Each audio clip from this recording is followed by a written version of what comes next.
दोस्तों, आप सब कैसे हो? आई होप सो कि आप सब अच्छे होंगे। एग्जाम पॉइंट में आप लोग का स्वागत है। एग्जाम पॉइंट की तरफ से आप लोगों के लिए आज मैं सेट प्रैक्टिस लेकर आई हूँ, यानी कि बिहार विशेष सेट प्रैक्टिस लेकर आई हूँ, बिहार स्पेशल। इसमें जितने भी क्वेश्चन मैं आपको बताऊंगी सारे के सारे बिहार स्पेशल होंगे। और आज मैं आपको बिहार के पॉलिटी यानी कि बिहार के राज्य व्यवस्था से पूरे 30 क्वेश्चन करवाने वाली हूँ। ये सारे के सारे क्वेश्चन प्रीवियस ईयर के क्वेश्चन पेपर में आ चुके हैं बीपीएससी के। आप लोग के पास अगर क्वेश्चन पेपर होंगे प्रीवियस ईयर्स के या क्वेश्चन बैंक होंगे तो आप लोग उसमें देख लीजिएगा, सारे के सारे क्वेश्चन पूछे गए हुए हैं। तो चलिए हम लोग देखते हैं कि बिहार में की पॉलिटी यानी कि बिहार के राज्य व्यवस्था में किस तरीके से क्वेश्चन पूछे जाते हैं एग्जामिनेशन में, कितने इंपॉर्टेंट है ये। तो देखिए, बिहार के जो राज्य व्यवस्था में सबसे पहले जो क्वेश्चन पूछा गया है कि बिहार राज्य की स्थापना की घोषणा किस दिन हुई थी। तो देखिए, पूछा जा रहा है कि बिहार राज्य, तो सबसे पहले तो आप जान रहे हैं कि बिहार, झारखंड और उड़ीसा पहले एक हुआ करता था, लेकिन बिहार राज्य की जो स्थापना की घोषणा हुई थी, तो इसका जो सही आंसर है मैं आपको बताती हूँ। इसका जो सही आंसर है ऑप्शन ये हो जाएगा, ये हो जाएगा, यानी कि 12 दिसंबर 1911 में इसके बिहार राज्य की स्थापना की घोषणा की गई थी। जब इंग्लैंड के में जॉर्ज पंचम जब दिल्ली दरबार लगा था, उसी टाइम में बिहार राज्य की स्थापना की घोषणा की गई थी। अब चलिए देखिए, बिहार के पॉलिटी यानी कि बिहार के राज्य व्यवस्था में दूसरा क्वेश्चन देखिए। तो बिहार राज्य की स्थापना के विधिवत उद्घाटन किस दिन हुआ। इस दिन तो घोषणा की गई थी, यानी 12 दिसंबर को 1911 में घोषणा किया गया था कि बिहार को एक अलग राज्य बना दिया जाए। लेकिन इस बिहार राज्य की स्थापना पूरी तरीके से विधिवत उद्घाटन किस दिन हुआ था। तो देखिए, इसका जो सही आंसर हो जाएगा आपका डी हो जाएगा, यानी 1 अप्रैल 1912। 1911 में दिल्ली दरबार लगा था और 1912 में बिहार राज्य एक अलग ही राज्य बन गया था, जिस समय भी झारखंड इसका हिस्सा हुआ करता था। अब आगे देखिए, उसके बाद नेक्स्ट पूछा जा रहा है जो बहुत ही इंपॉर्टेंट है। आप बहुत बार एग्जाम पढ़े होंगे, अगर आप जब बिहार स्पेशल पढ़ते होंगे तो उसमें बहुत बार ये क्वेश्चन देखने को मिला होगा कि बिहार झारखंड राज्य का विभाजन निम्नलिखित में से किस दिन हुआ। तो जैसा कि मैंने आपको बताया कि पहले बिहार, झारखंड और बिहार एक हुआ करते थे, लेकिन झारखंड भी बिहार से अलग हो गया। तो कब हुआ? तो देखिए, इसका जो सही आंसर है मैं आपको बताती हूँ, 15 नवंबर 2000 को बिहार झारखंड से अलग हो गया था। अब आगे देखिए, नेक्स्ट क्वेश्चन में पूछा जा रहा है कि बिहार में 1936 में प्रथम कांग्रेसी मंत्रिमंडल के गठित हुआ था, इसका नेतृत्व निम्नलिखित में से किस राजनेता ने किया था। यानी 1936 में जिस समय उड़ीसा बिहार से अलग हुआ था, उस समय प्रथम कांग्रेसी, यहाँ ध्यान रखिएगा, प्रथम कांग्रेसी मंत्रिमंडल गठित हुआ था और उसके जो नेतृत्व कर रहे थे यानी उन राजनेता का नाम क्या था। तो मैं आपको बता देती हूँ, इसका आंसर हो जाएगा ऑप्शन बी, यानी श्री राम दयाल सिंह के 1936 में जो प्रथम कांग्रेसी मंत्रिमंडल के गठित हुई थी, तब इसके जो अध्यक्षता कर रहे थे, नेतृत्व कर रहे थे, श्री राम दयाल सिंह कर रहे थे।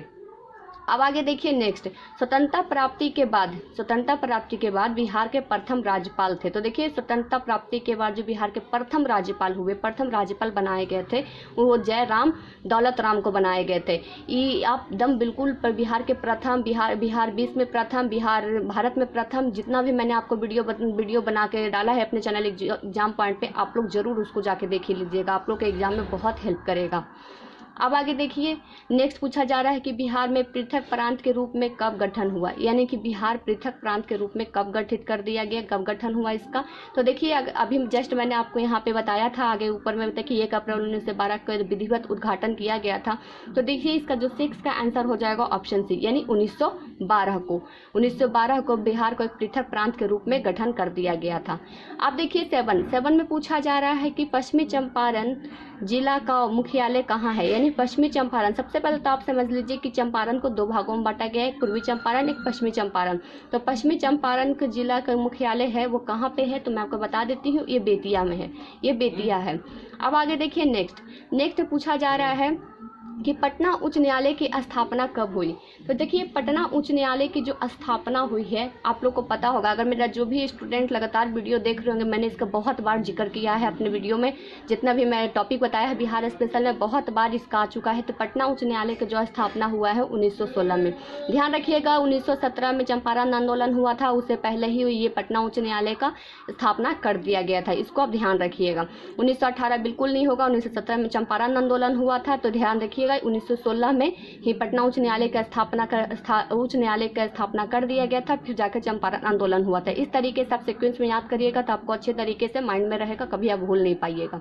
अब चलिए उसके बाद देखिए नेक्स्ट नेक्स्ट क्वेश्चन में पूछा जा रहा है, 9th में आपसे पूछा जा रहा है कि निम्नलिखित में से सुमेलित कीजिए। देखिए सुमेलित करने वाला क्वेश्चन 1-2 एग्जामिनेशन में हमेशा पूछे ही जा रहे हैं। तो देखिए सूची 1 और सूची 2 में, एक में जिला का नाम लिखा हुआ है, यानी बिहार स्पेशल है, तो बिहार के जितने, बिहार में टोटल 38 जिले हैं आपको पता है, तो बिहार में जितने भी 38 जिले हैं उन 38 जिलों में से कुछ कुछ जिलों का नाम लिखा हुआ है, दूसरी तरफ उसके मुख्यालय का नाम लिखा हुआ है। तो देखिए यहाँ पे कुट दिया हुआ है, यानी सही क्रम में इसको सजाना है। तो देखिए 9 का ऑप्शन सी हो जाएगा। देखिए इस तरीके से हो जाएगा, यानी कि 1 का क्या हो जाएगा, बेतिया, अभी मैंने आपको बताया था। यहाँ पे देखिए भोजपुर का हो जाएगा 2 आरा, यहाँ पूर्वी चंपारण का हो जाएगा 3 का ये हो जाएगा आपका 3 का आपका मोतिहारी, और देखिए पश्चिमी चंपारण का आपका फिर से हो जाएगा ये बेतिया। मैंने अभी जस्ट आपको बताया था कि पश्चिमी चंपारण जिला का मुख्यालय कहाँ है, तो बेतिया में है। तो इसके ऑप्शन के अकॉर्डिंग ऑप्शन सी बिल्कुल 9th का सही है। अब आगे देखिए 10th में पूछा जा रहा है कि बिहार राज्य में योजना का प्रारूप किसके द्वारा तैयार किया जाता है। जैसे भारत सरकार की योजना का प्रारूप किस तरीके से तैयार किया जाता है, उस तरीके से बिहार राज्य में योजना का प्रारूप किसके द्वारा तैयार किया जाता है। तो इसका जो सही आंसर है ऑप्शन बी, यानी राज्य नियोजन परिषद के द्वारा। ये जितने भी क्वेश्चन मैं आपको बता रही हूँ, बिल्कुल आप किसी तरीके से इसको याद कर लीजिए एक एक चीज़ को, क्योंकि बहुत इंपॉर्टेंट है। बिहार के पॉलिटी का ये पार्ट है, बहुत ज़्यादा इंपॉर्टेंट है। इससे क्वेश्चन हर बार एग्जामिनेशन में पूछे जा चुके हैं। और 10th नंबर क्वेश्चन आप हमेशा याद रखिए इसको कि बिहार राज्य में योजना का प्रारूप किसके द्वारा तैयार किया जाता है, तो राज्य नियोजन परिषद के द्वारा तैयार किया जाता है। बहुत सारे स्टूडेंट जिस तरीके से यहाँ ऑप्शन है तो उसके अकॉर्डिंग बहुत सारा इसमें दे दिया जाएगा। तो इसमें ये जैसे कि राज्य है तो राज्य वगैरह सब केंद्र के सम्मिलित होते हैं, तो इसमें राष्ट्रीय योजना आयोग बहुत सारे स्टूडेंट लगा देंगे, लेकिन ये गलत है। इसमें राज्य का पूछा है तो राज्य से ही क्वेश्चन ऑप्शन ढूंढिए। तो राज्य का ऑप्शन सिर्फ 1 है, 2 है, तो राज्यपाल द्वारा बिल्कुल नहीं हो सकता, बल्कि राज्य नियोजन परिषद के द्वारा किया जाता है। अब आगे नेक्स्ट क्वेश्चन देखिए, उसके बाद 11 में पूछा जा रहा है कि ये किस वर्ष उड़ीसा बिहार से पृथक हुआ था। अभी जस्ट मैंने आपको बताया था कि झारखंड किस वर्ष पृथक हुआ था, तो 15 नवंबर 2000 को। इसमें पूछा जा रहा है कि उड़ीसा कब हुआ था, तो मैंने आपको बताया था कि 1936 में उड़ीसा भी ये बिहार से अलग होकर चला गया था। मैं आपको डेट बता देती हूँ ताकि आप लोग को कन्फ्यूजन नहीं हो, तो ध्यान रखिएगा 1 अप्रैल 1936, यानी कि 1936 में ये बिहार से उड़ीसा अलग हो चुका था। उसके बाद 2000 में झारखंड अलग हो गया था। अब देखिए नेक्स्ट इसमें पूछा जा रहा है पटना नगर निगम का स्थापना कब हुआ। तो पटना नगर निगम का जो स्थापना हुआ है मैं आपको बता देती हूँ, इसका हो जाएगा सी, यानी कि 1952 में। 1912 में तो भी ये इसका विधिवत एक उद्घाटन ही पटना का बिहार का ही हुआ था। 1936 में बिल्कुल एलिमिनेशन मेथड अपनाइएगा तो आपको आंसर मिल जाएगा। 1936 में जस्ट मैंने अभी आपको बताया कि उड़ीसा बिहार से अलग हो चुका था। 1912 1936 नहीं होगा, बच गया 1952 1961। तो देखिए इसका जो सही आंसर हो जाएगा 1952 में ही पटना नगर निगम का स्थापना हुआ था। अब नेक्स्ट क्वेश्चन पूछा जा रहा है 13 में कि जिला नियोजन एवं विकास परिषद का प्रधान कौन होता है। यानी जिला नियोजन, जिला यानी बिहार में जितने भी जिले हैं 38 जिले एवं विकास परिषद का प्रधान कौन होता है। तो देखिए इसका जो 30 का सही आंसर हो जाएगा ऑप्शन बी, यानी जिला विकास पदाधिकारी। जिला विकास पदाधिकारी ही जिला नियोजन एवं विकास परिषद का प्रधान होता है, इसको आप ध्यान रखिएगा। नेक्स्ट में देखिए इसमें पूछा जा रहा है कि पंचायत समिति का गठन किस स्तर पर किया जाता है। तो पंचायत जो समिति है, पंचायत कहाँ होती है, तो देखिए जिले के बाद पंचायत में आते हैं ग्राम पंचायत वगैरह। तो देखिए जो पंचायत समिति का जो गठन होता है किस स्तर पर किया जाता है। तो देखिए ऑप्शन में आपको बता देती हूँ, जिला स्तर पर, प्रखंड स्तर पर, अनुमंडल स्तर पर, ग्राम स्तर पर। अभी मैंने आपको बोलते बोलते इसका आंसर भी बता दिया है, तो आप लोग को अच्छे तरीके से पता चल गया होगा प्रखंड के स्तर पर होता है। ये प्रखंड के स्तर पर पंचायत समिति का गठन किया जाता है, इसको आप ध्यान रखिएगा। और आप मुझे कमेंट करके बताइएगा कि बिहार में पंचायतों की संख्या कितनी है। बिल्कुल मैं बता चुकी हूँ, और जो लोग मेरा लगातार वीडियो देख रहे होंगे बिहार स्पेशल का, उनको पता चल गया होगा कि पंचायत कितनी है। तो आप मुझे कमेंट करके बताइएगा कि बिहार में पंचायत की कुल संख्या कितनी है। अब आगे देखिए, बिहार राज्य में सबसे कम अवधि के लिए राष्ट्रपति कब शासन लगा था। देखिए राष्ट्रपति शासन, बिहार में जो राष्ट्रपति शासन लगा उस पर एक स्पेशल वीडियो बना हुआ है। आप लोग प्लेलिस्ट में जाइए, बिहार स्पेशल में देखिए, इस पर वीडियो बना हुआ है आप लोगों के लिए। अगर एक बार राष्ट्रपति शासन आप देख देख लेंगे आप, कभी नहीं भूल पाएंगे। तो देखिए राष्ट्रपति शासन 356 के तहत लगता है, और ये जो राष्ट्रपति शासन है बिहार में टोटल 8 बार लग चुका है, 8 बार लग चुका है। इसमें से तो क्वेश्चन पूछा जा रहा है कि बिहार राज्य में सबसे कम अवधि, तो सबसे कम अवधि वाला जो राष्ट्रपति शासन लगा था वो कब लगा था, तो देखिए इसका भी हो जाएगा, यानी 1995 से सिर्फ 7 दिन के लिए लगा था। मैं इसको अच्छी तरीके से आपको बता देती हूँ ताकि आप लोग भूल नहीं पाएंगे कभी भी इस क्वेश्चन से। अगर आपके क्वेश्चन कभी भी एग्जामिनेशन में आ जाएगा तो आपको कभी भी ये इसका क्वेश्चन यानी आंसर आपका मिस्टेक नहीं होगा। तो देखिए मैं आपको बता देती हूँ। देखिए 28 मार्च 1995 से लेकर 4 अप्रैल 1995 तक ये राष्ट्रपति शासन सबसे कम दिन का लगा था बिहार में, इसको ध्यान रखिए। ऐसे में जो राज्यपाल हुआ करते थे, जो राज्यपाल थे जिनका नाम मैं आपको बता देती हूँ, तो देखिए उस समय जो राज्यपाल थे AR किदवई थे। किदवई यहाँ अच्छे से लिख नहीं पा रही हूँ मैं, तो देखिए ध्यान दीजिएगा, मेरे बात को आप ध्यान रखिएगा। AR किदवई के उस समय राज्यपाल हुआ करते थे, कब, तो 1995 में। और ये जो सबसे कम दिन का जो राष्ट्रपति शासन लगा, ध्यान रखिएगा, ये जो पूरे राष्ट्रपति शासन कितने टाइम लगा है, तो 8 बार लगा है बिहार में। और किसके अंतर्गत आता है, तो आर्टिकल 356 के अंतर्गत आता है। और देखिए जो राष्ट्रपति शासन लगा था कब, तो 28 मार्च को शुरू हुआ था, 4 अप्रैल को खत्म हो गया था। 1995 में शुरू हुआ, 1995 में, यानी कि पूरे के पूरे 7 दिन के लिए ये लगाया गया था राष्ट्रपति शासन। ये बहुत इंपॉर्टेंट है एग्जामिनेशन की दृष्टि से, आप लोग इसको अच्छे तरीके से अपनी कॉपी में नोट डाउन कर लीजिएगा। अब चलिए नेक्स्ट पूछा जा रहा है। तो नेक्स्ट देखिए बिहार में कुल कितने प्रखंड है, तो देखिए बिहार में जो कुल जो प्रखंड है उसकी संख्या मैं आपको बता देती हूँ 9 है। ये पहले 13 हुआ करते थे, लेकिन जैसे ही झारखंड अलग होने के बाद ये पूरे 9 हो गए हैं। अब आगे देखिए इसमें क्वेश्चन पूछा जा रहा है 17 में पूछा जा रहा है कि संविधान के किस अनुच्छेद के अनुसार बिहार में 2 सदात्मक विधानमंडल की व्यवस्था की गई है। तो देखिए बिहार में 2 है, एक विधान परिषद है, एक विधान परिषद है, एक विधानसभा है, दूसरा विधान परिषद है। तो ध्यान रखिएगा, एक विधान परिषद है, एक विधानसभा है। तो ये पूछा जा रहा है कि भारतीय संविधान के अनुच्छेद किस अनुच्छेद के तहत इसको अलग किया गया है। तो देखिए 17 का जो आंसर हो जाएगा अनुच्छेद 169, यानी आर्टिकल 169 के तहत इसको, इस अनुच्छेद के तहत बिहार में दो सदात्मक सरकार है, एक विधानमंडल है और दूसरा विधान परिषद है। अब आगे देखिए नेक्स्ट क्वेश्चन पूछा जा रहा है कि बिहार पंचायती राज अधिनियम जो 2003 में पंचायती राज की संरचना किस प्रकार थी, यानी 2003 में जो पंचायती राज अधिनियम चल रहे थे उसकी संरचना पूछा जा रहा है। तो उसकी संरचना थी जो, देखिए मैं आपको बता देती हूँ, इसका त्रिस्तरीय संरचना थी। देखिए मैं आपको बता देती हूँ, बलवंत राय मेहता कमेटी के द्वारा ही पंचायती राज अधिनियम लाया गया था। तो देखिए जो त्रिस्तरीय जो त्रिस्तरीय पंचायत थी, इसमें सबसे पहले ग्राम पंचायत, फिर पंचायत समिति और जिला परिषद आया करते थे। तो इसको ध्यान रखिएगा, पहले ग्राम आएगा, फिर पंचायत समिति आएगा, फिर जिला परिषद। बिल्कुल 2003 के जो पंचायत समिति अधिनियम थी उसी के अकॉर्डिंग अभी तक ही काम कर रहा है। और नाम याद रखिएगा, बलवंत राय मेहता कमेटी के द्वारा ही इसे लाया गया था। किसे, तो पंचायती राज अधिनियम को लाया गया था। अब आगे देखिए उसके बाद नेक्स्ट पूछा जा रहा है कि बिहार के प्रथम मुख्यमंत्री कौन है। तो बिहार के जो प्रथम मुख्यमंत्री यहाँ पूछा जा रहा है बिहार के प्रथम महिला मुख्यमंत्री, इसको ध्यान रखिएगा। अभी तक बिहार में सिर्फ एक ही महिला मुख्यमंत्री हुई हैं, वो है श्रीमती राबड़ी देवी जी। राबड़ी देवी जी लालू यादव जी की पत्नी हैं, तो ये श्रीमती राबड़ी देवी जी ही ये बिहार के प्रथम महिला मुख्यमंत्री, और अभी तक दोबारा भी कोई नई महिला मुख्यमंत्री नहीं बनी है। अब मैं आपको बता देती हूँ, जी राबड़ी देवी थी 1997 के टाइम पे ये बिहार के मुख्यमंत्री बनी थी। उसके बाद एक बार और बनी है, 1-2 बार और बनी है, लेकिन स्टार्टिंग में 1997 के टाइम पे ही बनी थी। ये जितने भी फैक्ट्स मैं आपको बता रही हूँ बिल्कुल इसी तरीके से आप कहीं भी अपने नोट कॉपी में लिख लीजिएगा और उसको हफ्ते में एक बार रिवीजन कर लीजिएगा, तो आप कभी भी इस तरीके से क्वेश्चन अगर आ गया तो आपसे नहीं छूटेंगे।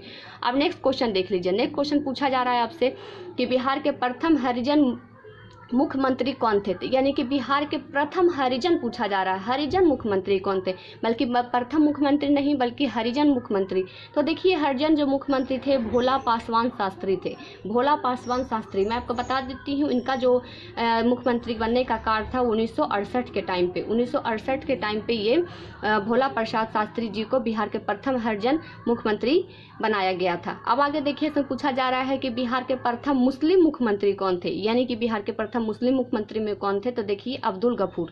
अब्दुल गफूर जो थे ये बिहार के प्रथम मुस्लिम मुख्यमंत्री थे और इनका जो कार्यकाल था वो 1973 के टाइम पे फर्स्ट टाइम ये बिहार के प्रथम मुस्लिम मुख्यमंत्री बने थे। इसको आप ध्यान रखिएगा। अब देखिए इसमें पूछा जा रहा है बिहार के सबसे कम काला अवधि वाले मुख्यमंत्री कौन थे? तो जो सबसे कम यानी बहुत ही कम टाइम रहे थे, शायद ये 5 से 6 दिन रहे थे, तो सतीश प्रसाद सिन्हा थे। और सतीश प्रसाद सिन्हा का 2020 में इनका निधन हो चुका है। आप ये 2020 का बहुत ही करंट अफेयर बहुत हाईलाइटेड रहा था। सतीश प्रसाद सिन्हा बिहार के बहुत ही कम अवधि वाले मुख्यमंत्री रहे थे जिनका 2020 में निधन हो चुका है। अब आगे देखिए बिहार के प्रथम मुख्यमंत्री कौन थे? यहाँ आपसे हरिजन पर पूछा गया था, फिर यहाँ मुस्लिम पूछा गया, फिर से कम पूछा गया, कम अवधि वाले मुख्यमंत्री। अब पूछा जा रहा है बिहार के प्रथम मुख्यमंत्री कौन थे? तो श्री कृष्ण सिंह थे। श्री कृष्ण सिंह थे जो बिहार के प्रथम मुख्यमंत्री थे। आप इसको ध्यान रखिएगा। और श्री कृष्ण से कब आए थे? तो 1970, इसको आप देखिए 1947 के टाइम पे सबसे पहले ये यानी कि जब स्वतंत्रता मिल गई थी उसके बाद ये बिहार के प्रथम मुख्यमंत्री श्री कृष्ण सिंह बने थे। इसको आप ध्यान रखिएगा। अब देखिए पूछा जा रहा है कि बिहार से राज्यसभा के लिए कितने सदस्य चुने जाते हैं? तो देखिए बिहार से जो राज्यसभा के लिए सदस्य चुने जाते हैं, तो देखिए इसमें सही आंसर हो जाएगा 24 का, वो बी हो जाएगा, यानी कि 16 सदस्य चुने जाते हैं। आप मुझे बताइएगा कि बिहार में कौन कौन जिले राज्यसभा की सीटों के लिए लोग मनोनीत किए जाते हैं यानी नॉमिनेट किए जाते हैं। अब आगे देखिए बिहार विधानसभा में कितनी सीटें अनुसूचित जाति के लिए आरक्षित की गई है? ध्यान रखिएगा, अनुसूचित जाति पूछा जा रहा था। अनुसूचित जाति के लिए कितनी सीट आरक्षित की गई है बिहार विधानसभा में? तो देखिए बिहार विधानसभा में जो अनुसूचित ये पूरे 40 हैं। आप इसको ध्यान रखिएगा, पूरे 40 सीट है। देखिए बिहार में टोटल 38 जिले हैं, 38 में 2 प्लस कर दीजिएगा तो 40 हो जाएगा। तो इसको ध्यान रखिएगा, बिहार में जो अनुसूचित जाति के लिए जो सीट आरक्षित की गए हैं वो 40 हैं। अब आगे देखिए उसके बाद बिहार में पहली बार निर्वाचित लोकप्रिय सरकार कब बनी थी? यानी निर्वाचित होकर लोकप्रिय सरकार कब बनाई गई थी? तो 26 का जो आंसर हो जाएगा आपका वो हो जाएगा डी, यानी 1937। क्योंकि 1936 के टाइम पे उड़ीसा बिल्कुल बिहार से अलग हो चुका था। उसके बाद लोकप्रिय निर्वाचन होने के बाद इससे पहली बार सरकार बनाई गई थी, तो 1937 में बनाई गई थी। अब नेक्स्ट क्वेश्चन देखिए पूछा जा रहा है बिहार में कुल लोकसभा के निर्वाचन क्षेत्र कितने हैं? यानी यहाँ पे पूछा गया था आपका कि बिहार राज्य में कुल अनुसूचित जाति की आरक्षित सीट कितनी है? तो 40। यहाँ पूछा जा रहा है बिहार में कुल लोकसभा निर्वाचन क्षेत्र कितने हैं? तो 27 का जो आंसर हो जाएगा आपका 40। इसमें भी 40 होगा, दोनों चीज। अनुसूचित जाति के आरक्षित सीट लोक विधानसभा में 40 और उसके बाद लोकसभा में निर्वाचित क्षेत्र से कितने लोग जाएंगे? तो ये 40 लोग जाएंगे बिहार से। इसको आप ध्यान रखिएगा। अब देखिए बिहार विधानसभा के कितने सदस्य हैं? बिहार विधानसभा में कितने सदस्य हैं? तो देखिए बिहार विधानसभा में टोटल सदस्यों की संख्या कितनी है? तो ये देखिए 243 है। 243 सदस्य बिहार विधानसभा में रहते हैं। उससे ज़्यादा नहीं, उससे 1-2 सीट कम हो जाए लेकिन उससे ज़्यादा नहीं होता है। अब आगे देखिए 29 में क्वेश्चन पूछा जा रहा है कि बिहार विधान परिषद के सदस्यों की संख्या कितनी है? यहाँ आपसे विधानसभा और यहाँ विधान परिषद, मैंने आपको कहा था कि 2 यहाँ पे सदन चलते हैं। एक सदन यहाँ पे चलता है, एक विधानसभा रहता है और दूसरा यहाँ विधान परिषद चलता है। यहाँ 2 सदात्मक प्रणाली चल रही है। तो यहाँ इसके अकॉर्डिंग देखिए विधानसभा में जो संख्या कुल सदस्य की संख्या 243 थी, तो उसी तरीके से विधान परिषद में जो टोटल संख्या सदस्यों की कितनी हो जाएगी? 29 का 75 हो जाएगी, 75 हो जाएगी। इसको आप ध्यान रखिएगा। अब देखिए उसमें पूछा जा रहा है कि बिहार के प्रथम बिहारी जो सुप्रीम कोर्ट के मुख्य न्यायाधीश बने थे। देखिए बिहार के वो व्यक्ति थे यानी बिहारी थे और वो सुप्रीम कोर्ट के मुख्य न्यायाधीश बने थे। प्रथम वो व्यक्ति थे बिहार के, तो कौन थे? तो देखिए भुवनेश्वर प्रसाद सिन्हा थे। ये भुवनेश्वर प्रसाद सिन्हा थे जो बिहार के निवासी थे, जो सुप्रीम कोर्ट के बिहार की तरफ से पहले बार मुख्य न्यायाधीश बने थे। अब आगे देखिए नेक्स्ट, बिहार में प्रखंडों की संख्या कितनी है? तो देखिए बिहार में जो प्रखंड की संख्या है, मैंने आपको बता दिया था कि मैंने आपको इससे पहले आपको एक बताया था कि इसमें अनुमंडलों की संख्या बताया था 101 है। तो देखिए बिहार में प्रखंडों की संख्या टोटल कितनी है? तो 31 का जो आंसर हो जाएगा बी, यानी 434 प्रखंड की संख्या कितनी है? तो 434 है। अब आगे नेक्स्ट क्वेश्चन देख लीजिए। नेक्स्ट क्वेश्चन में आपसे पूछा जा रहा है बिहार में अनुमंडलों की संख्या कितनी है? अभी जस्ट मेरे पास अभी मैंने आपको बताया था तुरंत कि बिहार में अनुमंडलों की संख्या कितनी है? तो 101 है। तो इसको आप ध्यान रखिएगा। प्रखंड की संख्या 534, अनुमंडलों की संख्या 101, पंचायत कुल पंचायतों जो पंचायत थी उसमें पंचायत की संख्या कितनी थी, तो आप मुझे कमेंट करके बताया था। मैंने आपको एक होमवर्क दिया था कि आप लोग बताइएगा कि बिहार में कुल पंचायत की संख्या कितनी है, तो आप मुझे ये ज़रूर कमेंट करके बताइएगा। ये सब करने से आपको ये फ़ायदा होगा कि आपका रिवीजन हो जाएगा। अगर आपको नहीं पता होगा तो आप उसके बारे में ढूंढेंगे, बुक निकालेंगे और उसमें चेक करेंगे, फिर आप मुझे आंसर देंगे, तो उससे आपको रिवीजन हो जाएगा। मैंने पहले भी आपको कहा था जो चीज़ आप लिख देंगे वो आपको जल्दी ज़्यादा याद रहता है, जल्दी आप भूल नहीं पाते हैं। जो 32 क्वेश्चन मैंने आज आपको बताया बिहार स्पेशल से, ये बहुत ही ज़्यादा इंपॉर्टेंट है। और ये जो 15 नंबर आपको मैंने क्वेश्चन बताया था ये बहुत ज़्यादा इंपॉर्टेंट है। इसका आप एक बार मेरे चैनल एग्जाम पॉइंट पे जाके प्लेलिस्ट में आप बिहार के जो जितने भी राष्ट्रपति शासन लगे हैं बहुत अच्छे तरीके से मैंने उसे बताया है, आप लोग ज़रूर जाके देखिएगा। ये 34 क्वेश्चन अगर आपके माइंड में हमेशा रह गए तो इसमें से अगर कहीं से भी क्वेश्चन पूछ दिया जाएगा तो आपसे ये एग्जामिनेशन में नहीं छूटेगा। और लगातार इससे क्वेश्चन पूछे ही जा रहे हैं, क्योंकि जितने भी क्वेश्चन आज भी मैंने बताया है आपको सारे के सारे बहुत ही ज़्यादा इंपॉर्टेंट है। चाहे वो उड़ीसा बिहार से अलग हुआ या फिर झारखंड बिहार से अलग हुआ, उसके अलावा मैंने बिहार राज्य की योजना प्रारूप कैसे तैयार किया जाता है इसके बारे में बताया। एक एक चीज़ को मैंने बहुत अच्छे तरीके से आपको बता दिया, उसके साथ साथ कुछ फैक्ट्स दिया है, उसको आप ज़रूर अपने कॉपी में मेंशन कर लीजिएगा ताकि आप लोगों को रिवीजन करने के वक्त उस पर हेल्प मिल जाएगा आप लोग को। तो चलिए आज के लिए बिहार स्पेशल में जो मैं बिहार के पॉलिटी यानी बिहार के राज्य व्यवस्था से जो 32 क्वेश्चन बताई ये बहुत ज़्यादा इंपॉर्टेंट है, इसको आप हमेशा याद रखिएगा। और इसी तरीके से मैं टॉपिक बाय टॉपिक आप लोगों के लिए क्वेश्चन यानी सेट प्रैक्टिस लेकर आऊँगी जो आप लोगों के लिए एग्जामिनेशन के लिए बहुत ज़्यादा यूजफुल होगा। तो चलिए आज के लिए बिहार स्पेशल में बस इतना ही। कल फिर ये बिहार स्पेशल में कुछ नए सेट प्रैक्टिस और नए टॉपिक के साथ मैं आपसे मुलाकात होगी। तो चलिए फ्रेंड्स आज के लिए इतना ही। Thank you so much.